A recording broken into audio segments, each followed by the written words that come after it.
Good morning. Happy Friday, or I guess happy Saturday if you're watching this the day it uploads. It is Friday, December 9th. My name is Stacy and welcome back to Rates of an Apple, and we are here for Vlogmas day 9. I decided to film this clip. I woke up super early this morning and I have to start getting ready to go to work here soon, so I figured I would do my clips real quick and then I can just focus on getting them edited and stuff when I get home tonight. So with no ado, let's just kind of get to it. So I have been doing the 24 days of tea from Adagio Teas. This is a loose leaf tea advent calendar. This is the 4th year that I'm doing it. The first year I did their bagged version and it was amazing, and I have not gone to any other brand advent calendar since. I am a huge fan of Adagio Teas, and they do fun mixes for most holidays, both like major and not major, and so they're my favorite tea company. So let us see what today's is. I do have my spreadsheet pulled up. I kept track of what the blends were the previous 2 years. I didn't do it the first year I did it. Or I guess the first year I did it. So, but yeah, let us see what today's tea is. And hopefully it has some caffeine in it. Although it doesn't really bother me that much. But anyway, so we've got Arabica Mocha. So let me just glance at my spreadsheet. Okay, so this one was in last year's, the 2021 Advent Calendar. It was December 10th. That's crazy. It's only a day off. Last year, I gave this 3 out of 5, so it was the middle tier one for me. And I'm not seeing it for 2021's tea, so it looks like it was a new blend for last year. So let's see what it says. They recommend steeping 5 to 10 minutes at 212 degrees. Ingredients: Arabica tea, toasted mate, which is a high caffeine tea, chicory, cocoa nibs, natural chocolate flavor, natural hazelnut flavor, and safflower. And this says it has moderate caffeine. So I wonder if Arabica tea is a very low caffeine or no caffeine. And then it balances, and then it's like mixed with the toasted mate, which is high, which makes this moderate. So, but I don't know. Or maybe there's very little of the toasted mate and that's why they call it high. But it does, it does kind of smell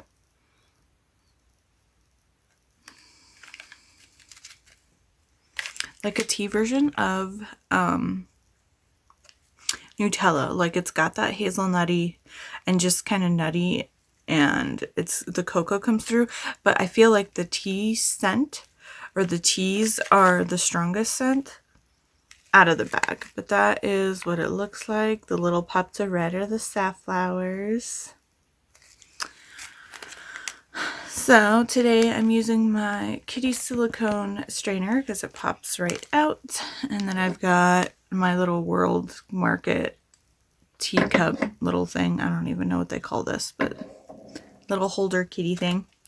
I have a couple different ones, but I don't have all of my tea stuff. I just kept the ones that I kind of cycle through the most often because I don't like to use them. Like I'd like to let them, when I wash them, like completely dry, because I don't want anything potentially to, like, from one tea to end up mixing into the other.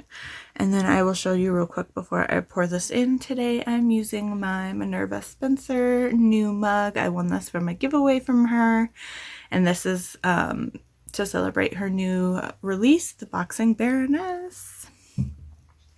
Whoa. Okay, so I will pour this in, and this is a fairly like leafy tea, as you can see. So this is perfect that I grabbed this bigger one today, and it has the bigger mesh holes, so that is perfect. So we will let that do its thing. I'm intrigued to see, because I gave it a 3 out of 5, which means it wasn't bad, but it wasn't like my favorite for tea. For tea, that isn't how I rate 3-star books. So yeah, I'm interested to see how this one goes. So for the novella that we are going to talk about, I did finish A Holiday Lift. This is by Corinne Michaels. I'm going to give this 2.5 stars. The first portion of it I read, and it was cute. It was very quick, and you could tell, I knew that some of this was a part of an anthology, and you could tell that this was like part of an anthology. However, it was weird because after we got to that point, there was like a note, and it was like, this is where the story ended the first time or something. So it was like very clear, like, this is the end of the story. Here is what we're adding. And what's funky is like 30% of the book was the first portion.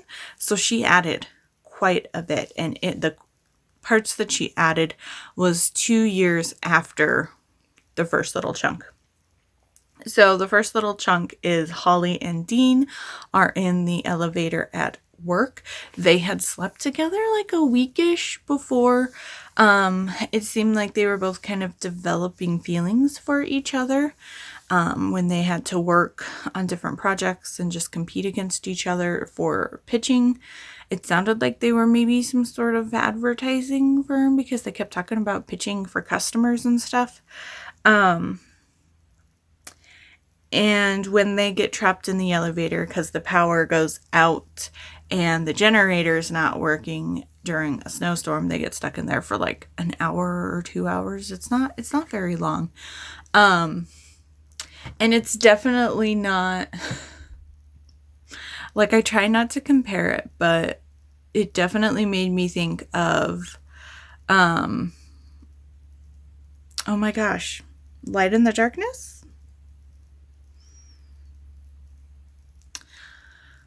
I'm blanking on it, but it's a really cute novella where two strangers meet in an elevator, and I love it. It's really good. I have the physical copy. I liked it so much. But anyway, so it was kind of hard to compare, not to compare to that one, because that one is such a good trapped in an elevator romance. But this one was different enough that, I mean, they have the emergency lights. They were able to kind of talk to people outside.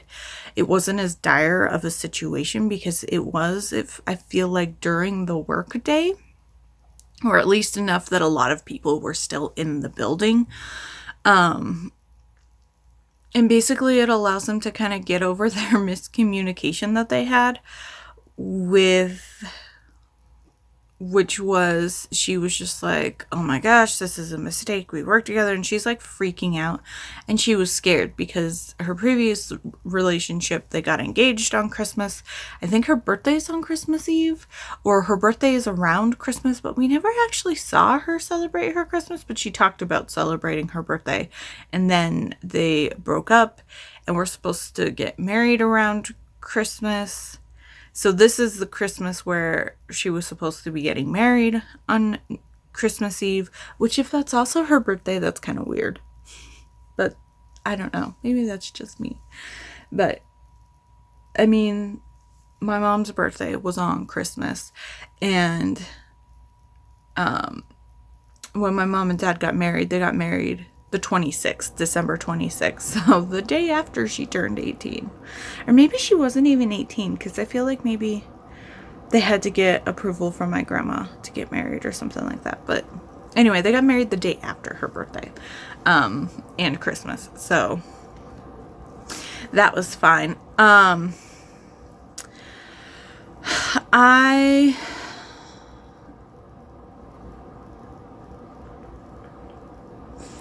The 2 years later was interesting. They're still together. They've now moved in. She's met his mom. He's met her mom. and he's planning on proposing to her, but there's some big work thing that's an emergency that he has to go to and like fly to Tokyo or something like that. Otherwise he'll lose the client and lose his job. And it just felt over the top and unrealistic, being that it's Christmas time. And that's even knowing that like in Tokyo, Christmas, and I mean in Asia kind of in general, Christmas is more seen as like a lover's holiday and not a big family holiday like it is in America. But I don't think it was coming into the story with that in mind, if that makes sense. It was more just like we needed somewhere for him to go that was super far away.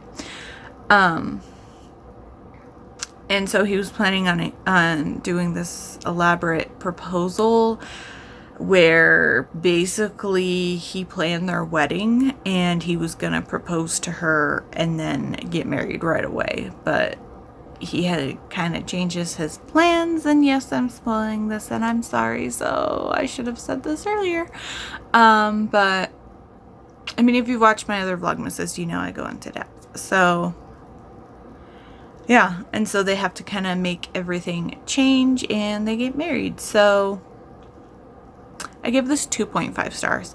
I just wasn't quite into what was happening.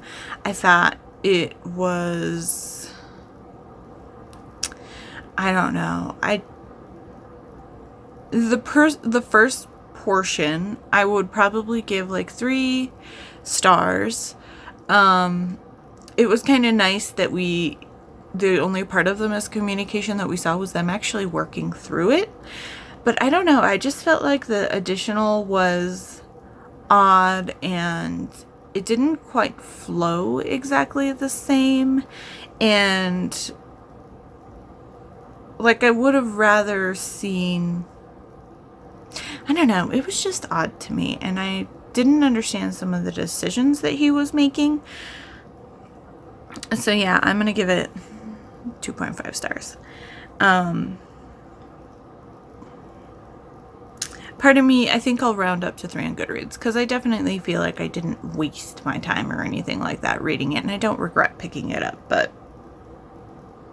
yeah, it just kind of disappointed me a little bit, because I felt like, okay, she's expanding, she's taking this first portion a couple of years later, and usually, you know, people kind of evolve their writing and typically it gets better. Not that it was bad writing, but I feel like you can see evolution and growth in a writer, and I just didn't feel like it was. And I felt like so much was added to it at the end that it just, I don't know, it felt like there was, like, him having to go to Tokyo just felt so unnecessary, and not, like, everybody at his work knew that he was, like, he needed to have Christmas off because he was planning on doing this big thing. So I don't know, I just thought it was weird that they didn't even at least allow him to get his proposal stuff off. So I don't know. But anyway, I'm gonna stop talking about it because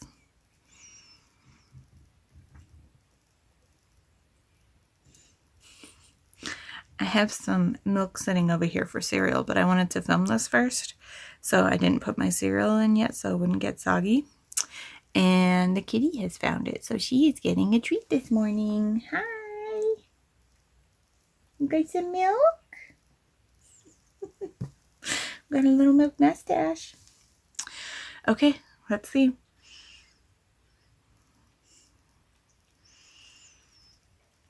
I mean, it smells like tea. I mean, that's not a bad smell to me at all, but it smells like a tea. The chocolate and the hazelnut aren't super prevalent to me.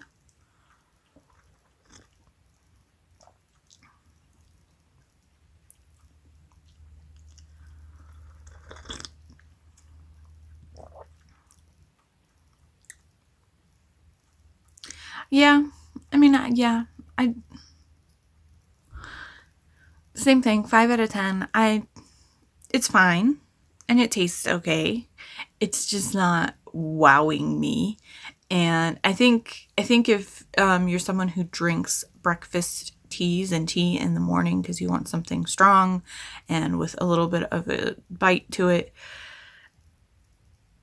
And you want to add maybe cream and do like a tea latte or something like that. I think this would be a good tea for that because the mocha part of it is in like the hazelnut and the chocolate in the tea itself is very, very subtle. So I feel like if you added some like mocha coffee creamer or made a mocha, like frost some mocha, some milk for a latte and added it to this, that would probably be really good and definitely amp up the flavors and just kind of bring some more body to the tea, but it's fine. It's okay. I will drink it. It's how I feel about black coffee. Like, I will drink it. It's not my preference, but I like, if I'm somewhere and that's all they have is black coffee, I will drink it and I will enjoy it, but it's just not what I prefer. So yeah, I'm gonna stop rambling at you and I will see you all tomorrow. We are almost at the weekend. I cannot believe it. See you all soon. Oh, I forgot to say, because I'm so bad about forgetting this, please like, comment, subscribe, all of that good stuff. And if you want to leave me an emoji down below, leave me your favorite emoji. So yeah, I'll see you all tomorrow.